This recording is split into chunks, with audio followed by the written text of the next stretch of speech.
Okay, this is buyer consult number 3. All my friends and family are busy, so we're gonna sub in a pair of pants, shirt, and a helmet. We're gonna call him Hal. Well, Hal, it's great to meet you. Thank you for meeting here with me. Tell me a bit about what you're looking for, sir. You're looking for a single family dwelling in Oceanside. What brings you there? Oh, work. Okay, okay. Are you open to the possibility of possibly traveling with work? Meaning, would you be available to move somewhere around 15 miles away from Oceanside, say in the Fallbrook area, perhaps? Okay, sounds good. So Fallbrook is on the menu as a possibility. Okay, well, what are you looking to spend? Not quite sure yet. Okay, so I'm guessing you have not been pre-approved yet. No problem. We will totally take care of that immediately after this meeting. So I want to kind of move forward now that I kind of know you're looking for a 3-bed, 2-bath home, but you're not quite sure what your pre-approval is going to be, which is no issue again. So moving forward, I want to kind of talk about what the 15 steps of the home buying process are going to be. This is just how I set up this so that we can be in a good position to know our future pacing, which just means we're going to know what the steps of the home buying process are as we're going through them. I will reiterate everything while we're going through the home buying process, and everything while we're actually in it is going to be more complex than how I note it during this meeting. But starting with step number 1, you've already completed it. You found yourself a great realtor.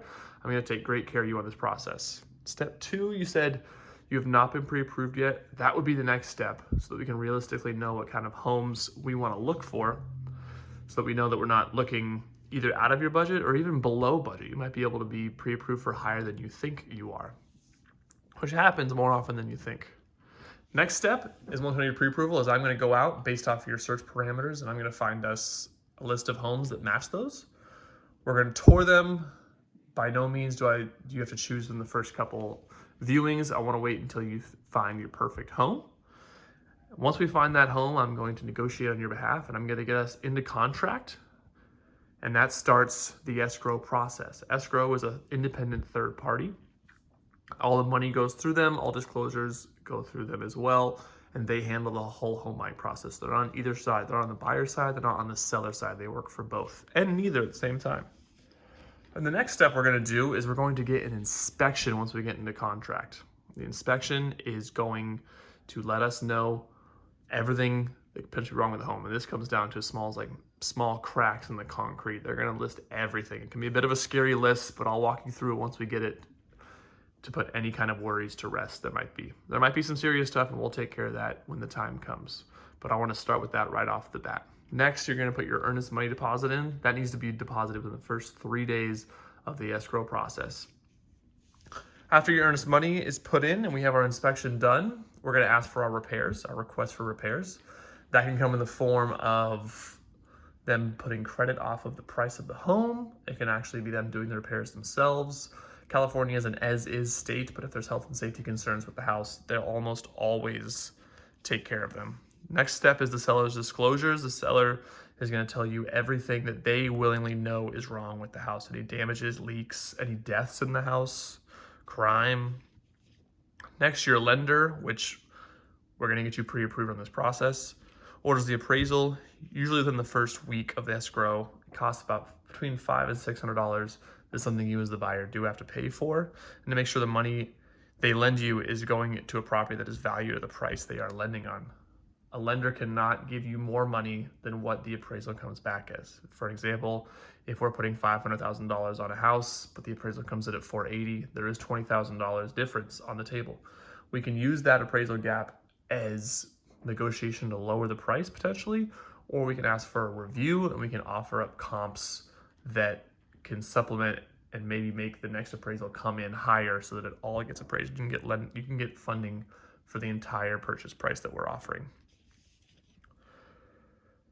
Next up, the loan contingency will be removed when the finances are confirmed, as well as the inspection contingency once we have all of our requests for repairs signed off.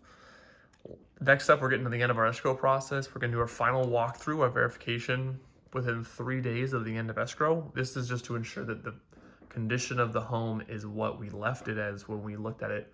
We did our first walkthrough. We want to make sure that there's no new pieces of damage in the house, there's no missing drywall, things like that.